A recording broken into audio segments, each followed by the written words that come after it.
When we talk about startups, passion seems to be the holy grail.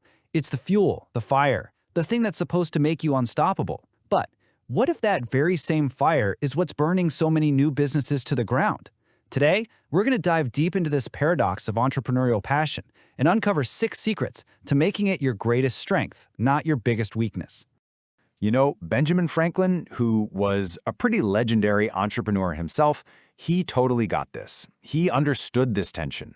Passion gives you all the horsepower, but it's reason that actually keeps you on the road. So we're going to explore how to get that balance right, how to turn that raw energy into a business that actually thrives. And this is the stark reality we've got to face. It's kind of funny, we celebrate passion, right? We write books about it, we tell founders to follow it no matter what, and yet the numbers don't lie. Most startups fail. And that's not just a coincidence. It's a huge warning sign that passion, when you don't keep an eye on it, can be seriously misleading. But of course, it always starts from such a good place. Nobody starts a business thinking they're going to fail. It all begins with that incredible, almost intoxicating pull of a big idea, a vision for changing some little corner of the world. These are the sparks that light the fire. That deep desire to make an impact, to build something that lasts, to turn a concept into a real thing you can hold. For so many founders, it's about that feeling of being completely, totally alive, of putting every one of your strengths to the ultimate test. And these are powerful, worthy reasons to take that huge leap. Okay, but here's where the danger starts to creep in. It's when that powerful motivation starts to shift, and it becomes this blinding attachment to the idea itself. And that right there, that's exactly where we find what's called the passion trap. So, what is this thing really? Well, the passion trap isn't just making one bad call. It's a whole vicious cycle. It's this self-reinforcing loop where your love for your idea makes you do certain things, and then you interpret the results in a way that just deepens that initial love, no matter what the real world is actually trying to tell you. And the damage this trap can cause is just huge. It's what happened to a founder named Lynn Ivey. She was so passionately convinced that her luxury childcare service was a guaranteed hit, but that attachment made her totally miss the market. She created this rigid, unforgiving strategy and basically developed a reality distortion field that just burned through all of her cash before she finally realized her customers wanted something completely different. So let's break down how this cycle actually plays out.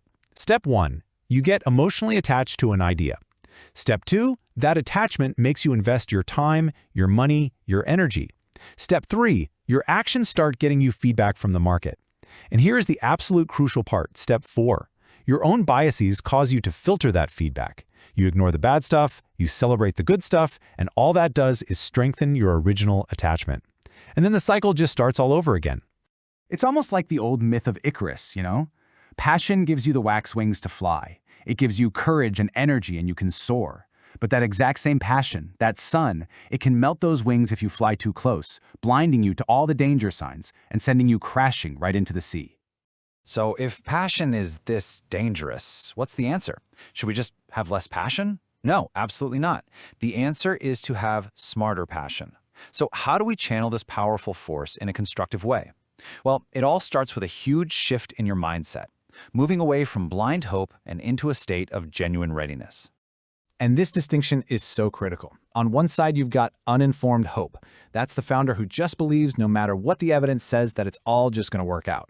But on the other side, you have earned optimism. This is the founder whose confidence comes from doing the work, from preparation, from that tough, honest self-assessment and rigorous planning.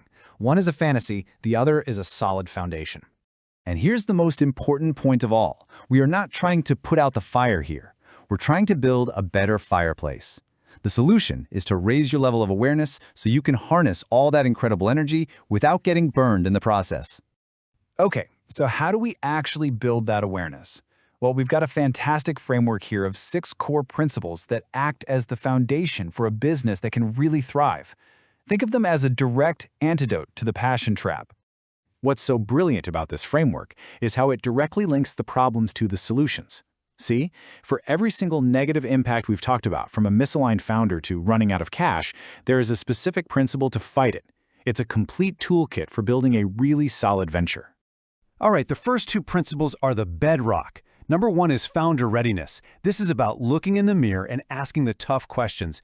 Am I really ready for this? What are my real strengths and weaknesses? And number 2, market orientation. This is huge. It's about falling in love with your customer's problem, not with your own brilliant solution. This is exactly what Lynn Ivey eventually did to turn her business around. You know, Paul Graham, the founder of Y Combinator, famously boiled this entire principle down to just 4 little words. Make something people want. That's it. That should be the mantra for every single founder. It's simple, it's powerful, and it keeps you grounded in reality instead of getting lost in your own head. The next 4 principles give us the tools for smart execution. So number 3 is your math story. A founder named J.C. Faulkner coined this, and it means grounding your big vision in a financial story that actually makes sense. It's not just a spreadsheet, it's the story of how your business will actually work. Then you have startup agility, the ability to adapt and pivot, not just stubbornly stick to plan A. Number 5 is integrity of communication, creating a culture where people tell the truth and healthy debate is a good thing. And finally, number 6, staying power. Building a venture that strategically has a long enough runway to give it the time it needs to really take off. All right, let's bring this all home. When you start to apply these principles, you don't kill your passion, not at all. You give it purpose. You literally transform it from something that could blind you into a powerful engine, making your enthusiasm your single greatest asset. And this is what it looks like in practice. You have to consciously direct that passion. So get passionate about your customer, not just your product. Get passionate about finding out the truth, even when it's uncomfortable, not just about proving you were right all along. Get passionate about learning, about adapting, and about building a team that actually challenges you. That is passion with purpose. And so that leaves us with one final, really crucial question to ask yourself. As you look at your own venture, or maybe the one you're dreaming about, ask yourself honestly, is your passion an engine pushing you forward with clarity and strength? Or is it a blindfold, keeping you from seeing the reality that's right there in front of you?